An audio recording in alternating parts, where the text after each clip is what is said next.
Fitzpatrick, it's Senator Fitzpatrick, and I'm here in Leinster House, and I want to thank each of the witnesses for giving us their time today. It's really valuable to us. And just getting straight through it, I suppose as a joint Oireachtas committee, we're looking at housing generally, but today we want to specifically talk about the renovation of existing built vacant properties, vacant and or derelict, and I think we all understand the difference between that.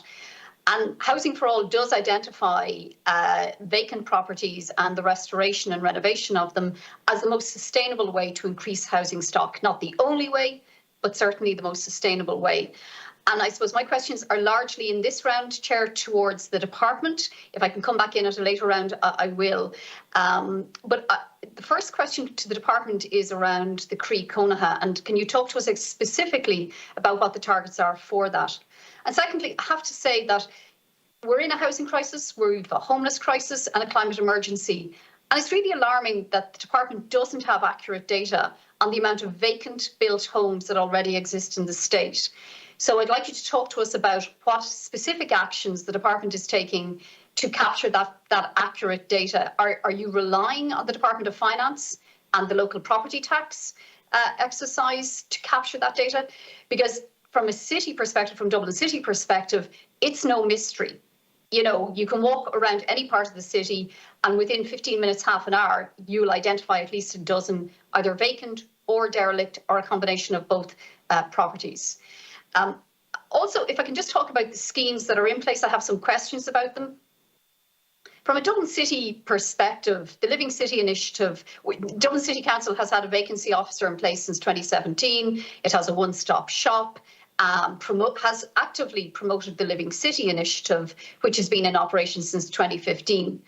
But there's only been 59 successful applications. And as Mel said there earlier, I think it was 4,000 dwellings. Now, not all of them will fall into the Living City Initiative, but 59 is by any standards paltry.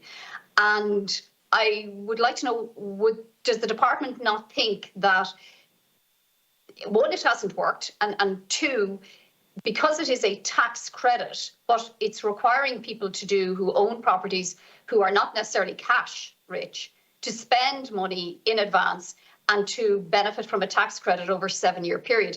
It hasn't worked. And I'm wondering, would the department not consider, or has the department considered, a grant scheme? The department gives funding, a direct grant for new build affordable homes.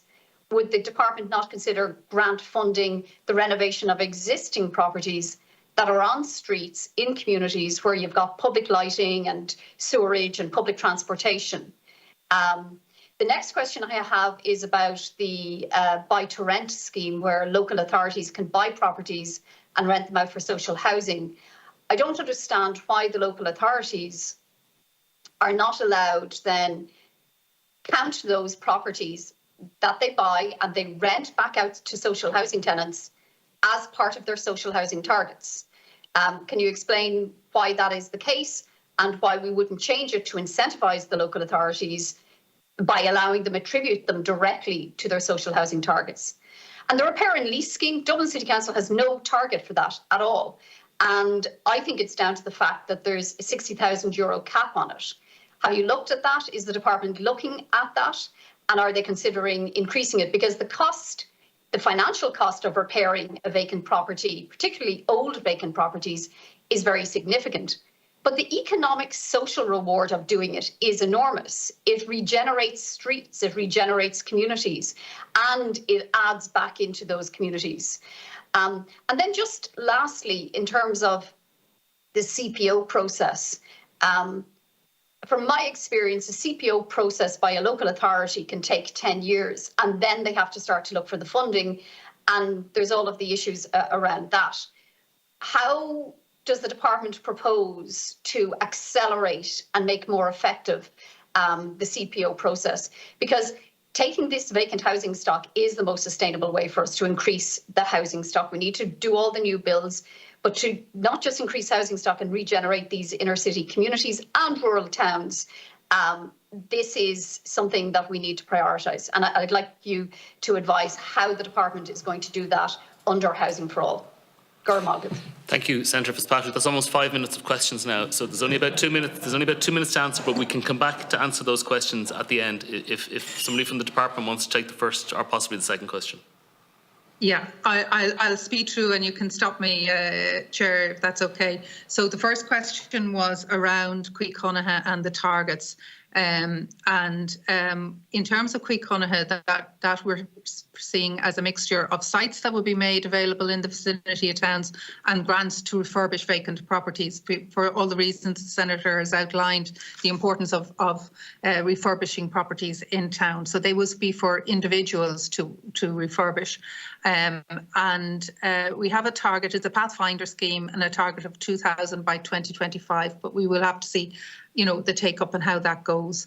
Similarly, there's about 2,500 for the CPO programme, again, to bring to the market. Now, they're in tandem with the schemes that are under the social housing programme, working with approved housing bodies to see what they can bring forward.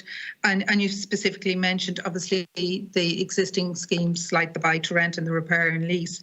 The repair and lease, that grant has been increased, and these are things that we keep under review.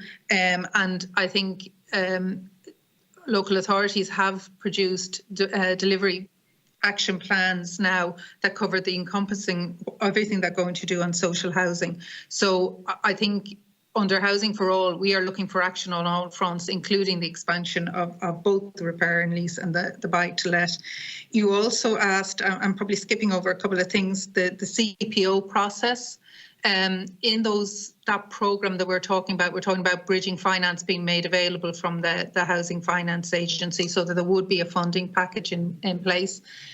There is work underway by the Law Reform Commission because, as you say, the legislation is very, very old.